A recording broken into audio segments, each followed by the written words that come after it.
kes ketukan pintu tengah malam di beberapa kampung di Sabak Bernam yang menimbul panik dan ketakutan penduduk, dikatakan bukan perbuatan manusia. Gangguan misteri itu dikatakan mula mengganggu penduduk pada waktu malam hingga awal pagi, membabitkan beberapa kampung, antaranya Kampung Batu 37, Batu 38, Kampung Tengah dan Kampung Banting. Khairul Anwar Muhammad Zaini, 39 tahun, berkata kejadian jam 10.45 malam kemarin itu berlaku di dapur rumahnya di Kampung Batu 37. Dia baru pulang dari berniaga. Sedang dia menonton televisyen, pintu dapur rumah diketuk dengan kuat seperti seseorang ingin masuk ke dalam dengan cepat. Dia membiarkan sahaja, sebab ingatkan anak saudara datang ke rumah, tapi bunyi ketukan itu semakin kuat. Lalu dia melihat melalui tingkap dan mendapati tiada sesiapa di luar rumah. Dalam beberapa minit selepas itu, dia sekali lagi dikejutkan dengan bunyi yang sama di dalam bilik air rumahnya. Dia menggigil kerana ketukan itu di pintu bilik air yang sudah lama tidak digunakan. Nur Zaihana, 38 tahun, pula mengakui kejadian itu turut dialami ketika dia bersama dua anak dan ibunya berada di rumah mereka di Kampung Tengah. Kejadian berlaku kira-kira jam 11.40 malam. Mulanya dia ingatkan dua anak saudara pulang dari kerja, namun sangkaannya salah apabila dia menjenguk di tingkap mendapati tiada sesiapa di luar rumah. Sementara itu, pengerusi Majlis Pengurusan Komuniti Kampung, MPKK, Batu 37 Darat, Muhammad Nazri Saiman berkata, pihaknya ada menerima banyak aduan berhubung perkara itu. Malah, katanya, dia sendiri turut diganggu bunyi ketukan pintu itu semasa berada di rumahnya pada jam pukul 11 malam kemarin. Boleh dikatakan hampir separuh penduduk kampung ini mengadu kejadian sama dan saya menasihatkan mereka supaya berhati-hati dan tidak membuka pintu jika terdengar bunyi meragukan.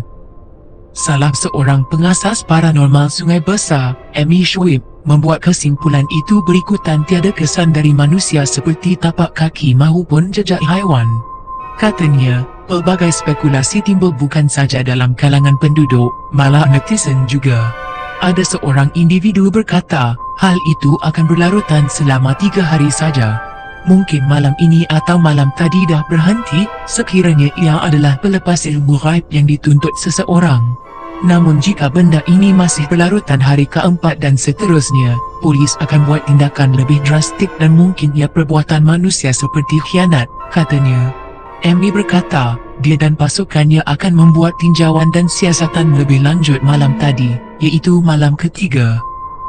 Boleh ceritakan sikit tak berkenaan malam ni macam mana? Jadi kejadian tadi pukul 10 saya dapat WhatsApp daripada kampung. Pukul 10 dapat mangsa ni memang dia duduk seorang lah. Mangsa ni dia duduk seorang, jadi saya cakap tunggu saya sampai. Apabila saya sampai menunggu pihak anggota polis lah, sampai ajak teman kan. Jadi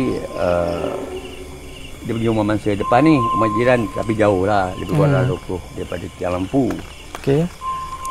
Telefon dia pun tak dapat sebab telefon dia pun tinggal di dalam keadaan ketakutan lah dulu. Oh. Apabila saya berjumpa dengan dia tadi bersama anggota tersebut, dua orang, kita boleh jerit dia takut dia tak ada kat rumah kan. Lepas tu kita tanya dia macam mana kejadian tu. Dia cakap, Tok, dia bunyi 2 kali Tok, macam mana? Saya siap menggayakan. Tak mana macam ni. Saya ingatkan kucing.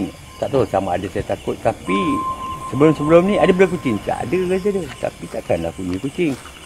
Okay. Walaupun tempat tu tepi sungai, beruk pun banyak tu. Beruk kan. Tapi tak pernah berlaku. Tapi dia rasa lain macam lah malam ni. Jadi saya nak dapatkan cerita kesahihan tu. Sebab kita pun tak ada bukti yang sahih untuk mengatakan benda Allah ni kan. Sebab kita pun tak tahu sama ada manusia ataupun berompak ataupun makhluk-makhluk gaib macam ini kan.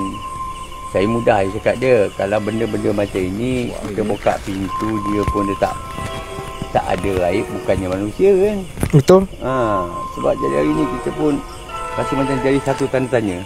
Bermula daripada semalam kita berjaga, daripada dengan keadaan air yang banjir sampai ke hari ni sebab kerisauan penduduk kampung, kita kampung baru, Batu 27, Batu 28, Jadi kita jadi tanda-tanya lah program tu, sebab kita pun sanggup tinggal anak isteri kita dekat rumah sebab keadaan orang pun macam mana, tapi demi tanggungjawab untuk masyarakat ni kita sikit berat lah. Tapi insyaAllah kalau kita ni jujur Allah tahu kan apa niat kita sebenarnya, insyaAllah anak-anak kita pun kita lindungi. Tapi kita nak kesahihan sebenarnya.